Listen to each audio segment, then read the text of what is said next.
There's nothing wrong with a vacation home, nothing wrong with a boat, nothing wrong with a nice house, nothing wrong with any of those things. Nothing wrong with a good job, nothing wrong with someone that's smart with money and saves well and it gets to part of life. You can do a lot of good with that. That's all good. But at any time in life we start loving any of these things more than we love God, we've just followed an idol down a pathway.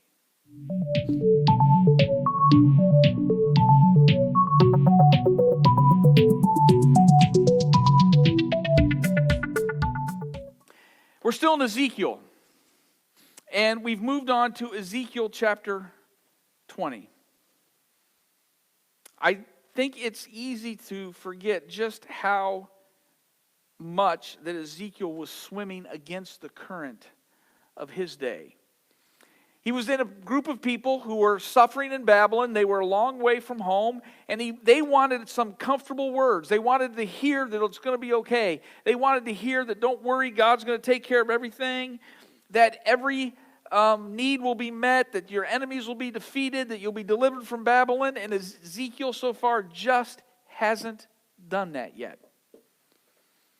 And I don't think he will today either. So I'm reading out of the book of Ezekiel. Chapter 20, I'm starting with verse 32. You say, we want to be like the nations, like the peoples of the world who serve wood and stone. But what you have in mind will never happen. As surely as I live, declares the sovereign Lord, I will reign over you with a mighty hand and an outstretched arm and with outpoured wrath. I will bring you from the nations and gather you from the countries where you have been scattered with a mighty hand and an outstretched arm and with outpoured wrath. I will bring you into the wilderness of the nations, and there face to face I will execute judgment upon you. As I judged your ancestors in the wilderness of the land of Egypt, so I will judge you, declares the Lord. And skipping down to verse 39. As for you, people of Israel, this is what the sovereign Lord says. Go and serve your idols, every one of you. But afterward you will surely listen to me and no longer profane my holy name with your gifts and idols. And jumping down to 42. Then you will know that I am the Lord when I bring you into the land of Israel, the land I had sworn with uplifted hand to give to your ancestors. There you will remember your conduct and all the actions by which you have defiled yourselves. And you will loathe yourselves for the evil that you have done. You will know that I am the Lord when I deal with you for my name's sake, and not according to your evil ways and your corrupt practices, you people of Israel, declares the Lord. This was a brand new world for the people of Israel.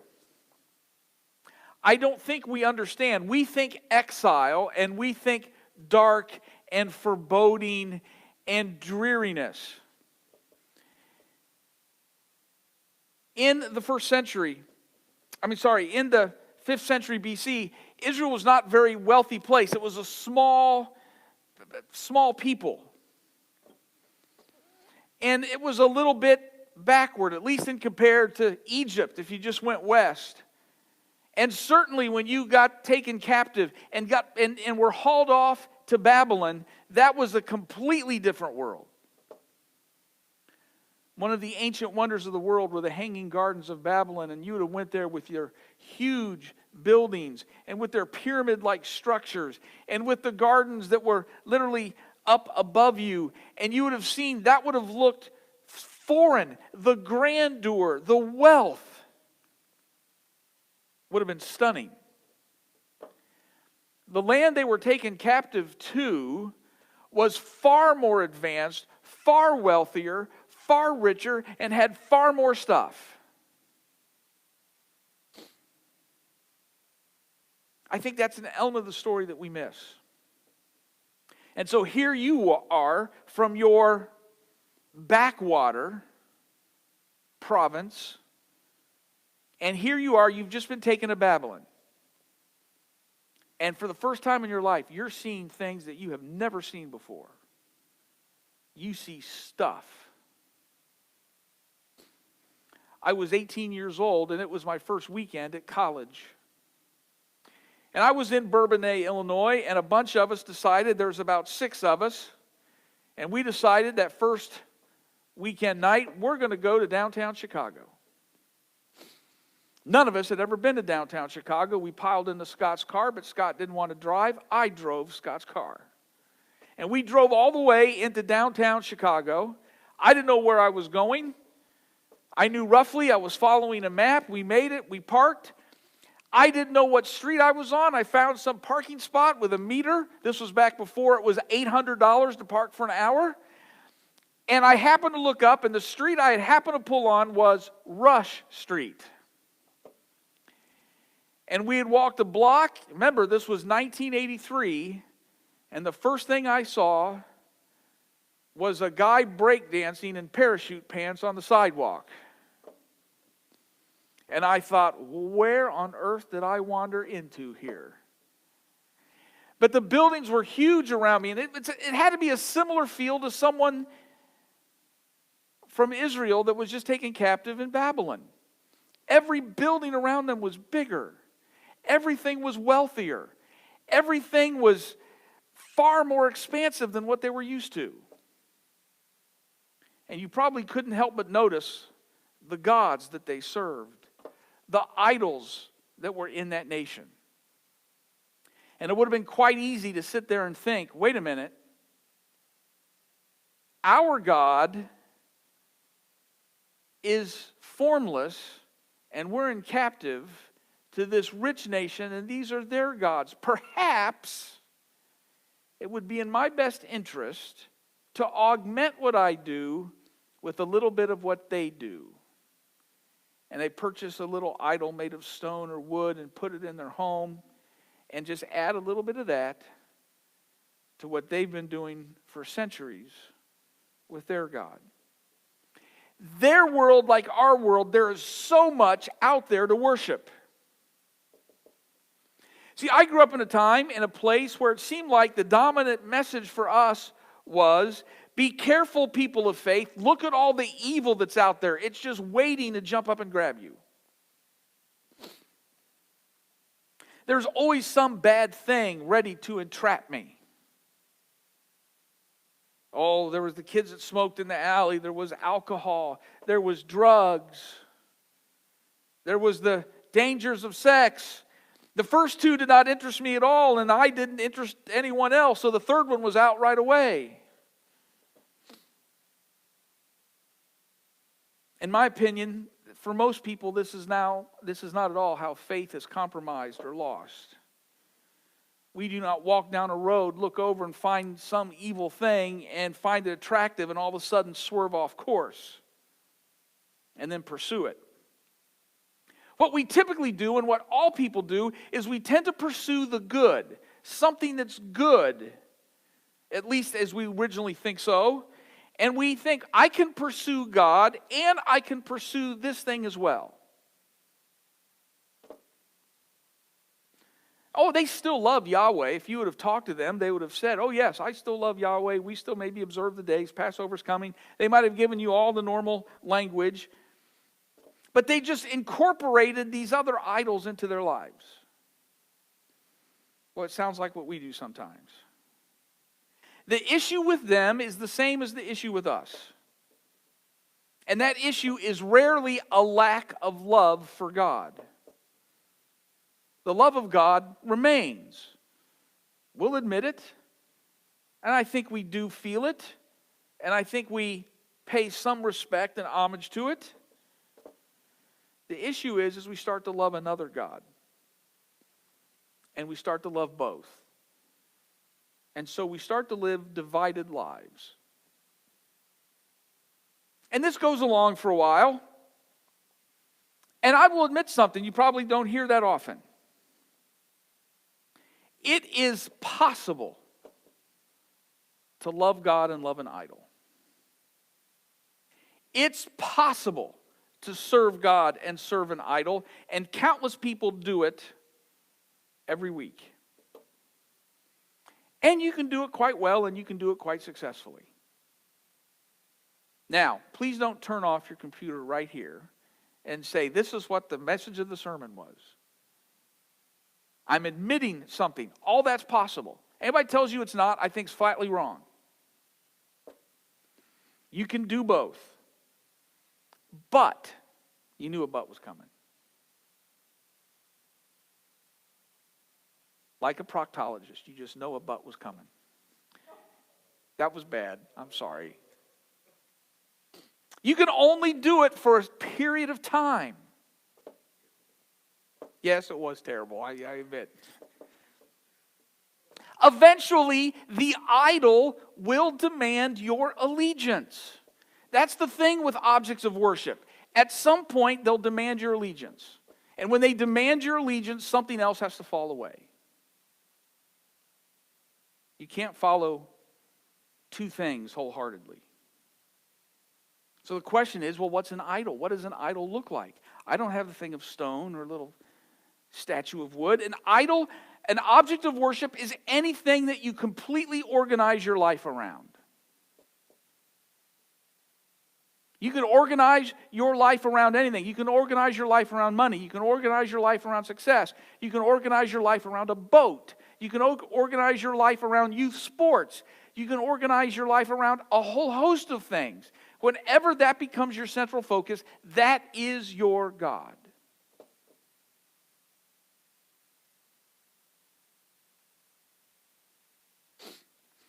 So here's the sad part of this passage. What is God's answer to these people who are following idols and paying some lip service to God at the same time? God's answer is simply this. If you want the idol that bad, go ahead. Follow it. I'm not going to stand in your way. And so very quickly then, the idol takes the place of God.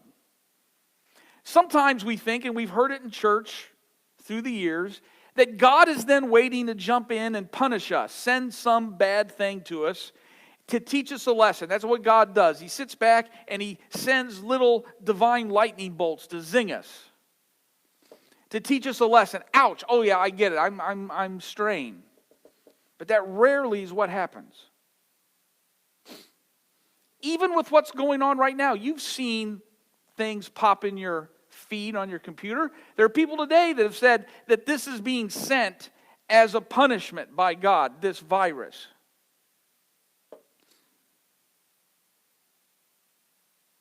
There's also a host of other conspiracy theories revolving around this. Let's not go into any of these, please. It's rarely that. It's usually a simpler answer.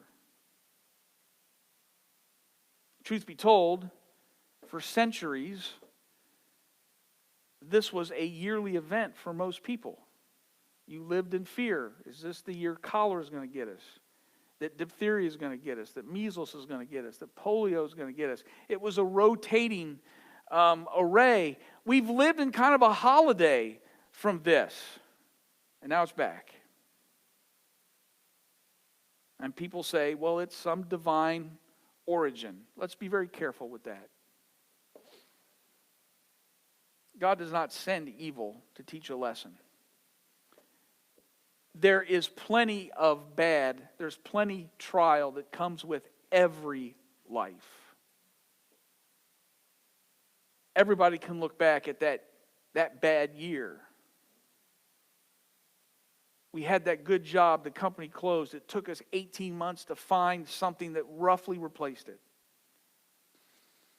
Remember, we got all that work done at the house and the tornado came and took the siding off? There's that year. The flood in the basement year. The kid was sick year. I don't think we need evil sent in our way in order to somehow teach us lessons. There's plenty of it. Life is precious and life is beautiful, but it's often filled with pain and difficulty and hardship. That's not the picture in Ezekiel. The picture in Ezekiel is not God is zapping His people, sending bad stuff their way. The picture is this. If you want to worship an idol, then go right ahead. I'm not going to stop you. The very opening verse of this passage that I read kind of shared the attitude, the catalyst for this decision-making process for Israel. We want to be just like them.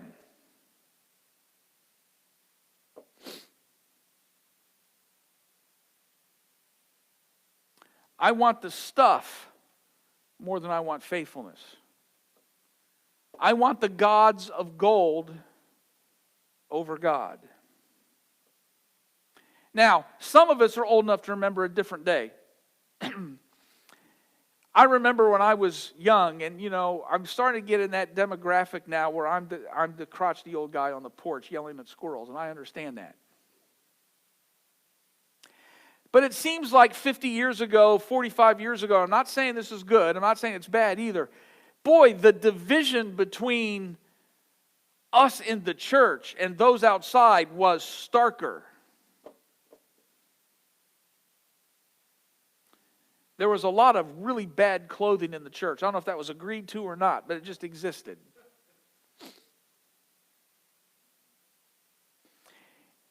And then, I think collectively, for a lot of different reasons, we said maybe that's not the right pathway. And now it seems at least we blend in a lot better. Now there's a lot of good in that. But there's at least a little bit of danger. And that we can start to want the stuff that exists in the world a little more than we want God. And it's not bad. There's nothing wrong with a vacation home, nothing wrong with a boat, nothing wrong with a nice house, nothing wrong with any of those things. Nothing wrong with a good job, nothing wrong with someone that's smart with money and saves well and it gets to part of life. You can do a lot of good with that. That's all good. But at any time in life we start loving any of these things more than we love God, we've just followed an idol down a pathway. Well, why in the world would God say, well, then go ahead. If that's what you want to do, just go ahead. I'm not going to stop you. Why wouldn't God try to stop? There's a question that's here that I don't think that we appreciate too often. When God gets out of the way and allows us to pursue our desires, we live in a world where often the pursuit of those desires have bad outcomes for me. And the selfish pursuit of selfish desires by other people can impact others that are innocent. A world where nothing bad happens is also a world where no freely choice good happens. A world that's guaranteed safety from every bad thing is a world where the good cannot be chosen at the same time.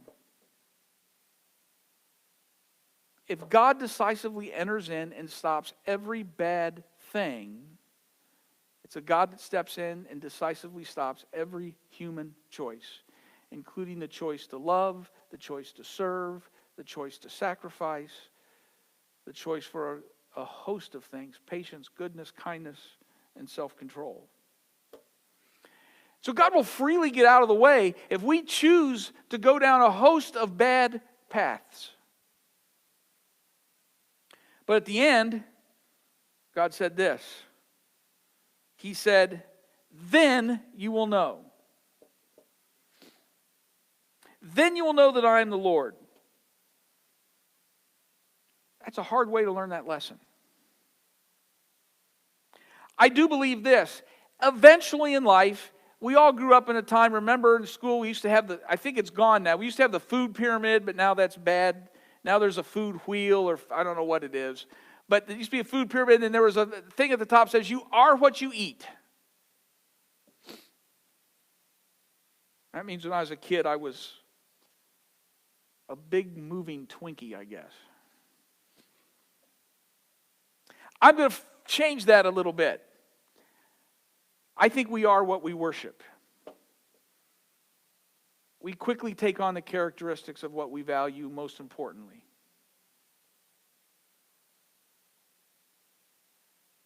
If we worship money, money becomes everything. If we worship power and position, then the pursuit of every advancement becomes the end of every goal that we have. If we pursue popularity, we will do anything to get anybody to notice us. If we pursue love, we will seek everything just so someone will say something positive about us. When we follow after idols, we will see a difference in our lives. Oh, it might not be tomorrow. It might not even be next week. It might not even be next month. But eventually we'll see the difference. It may not happen quickly at all, and it may take years to see and build up, but we will learn at some point to regret the choices we have made if we follow an idol.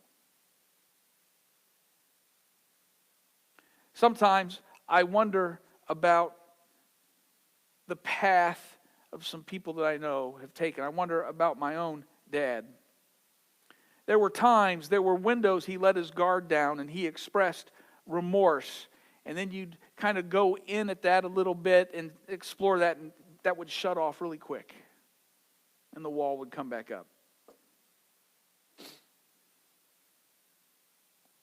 It also works the other way. The benefits of faithfulness often do not show themselves immediately. Just like anything else that's good. If I make smart relationship choices, that might take years to the benefits of that to begin to build up. If I make smart money choices, the benefits of that won't show next month or next year, but boy, 10 years from now, 20 years from now, it will. God brings us out of places of slavery. And He brings us out of places where we've kind of been scattered in the wind. And brings us into pleasant places to serve Him. When that happens, when we're brought up out of places that were bad and deleterious and where we suffered, and then we're placed in a place that's good, then we will know that He is God. But Ezekiel's telling the people the opposite end of that. If you make choices to follow after idols, you're going to find out that He's God there too, because you're going to find yourself in a far worse place. I think as we age through life, and as we advance, everybody advances in one of two ways. People either get harder and narrower, or they get softer and broader. They begin to be more loving and more forgiving and more graceful. Or they get awfully closed off in a hurry and pretty isolated. One of the saddest things is when I see someone in a latter stage of life who passes and there's no one there to mourn because they've slowly driven off everybody else. This morning, like every other day in life, we must make a choice between God and a host of idols.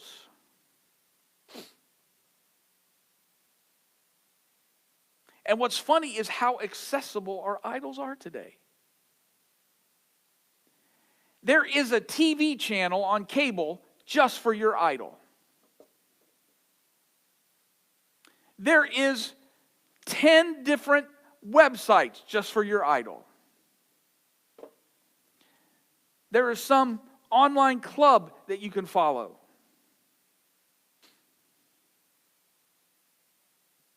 But we still must make a choice. Joshua 24 reminds us that we must choose. And the way he wrote it in verse 15 is, "As for me and my house, we will serve the Lord."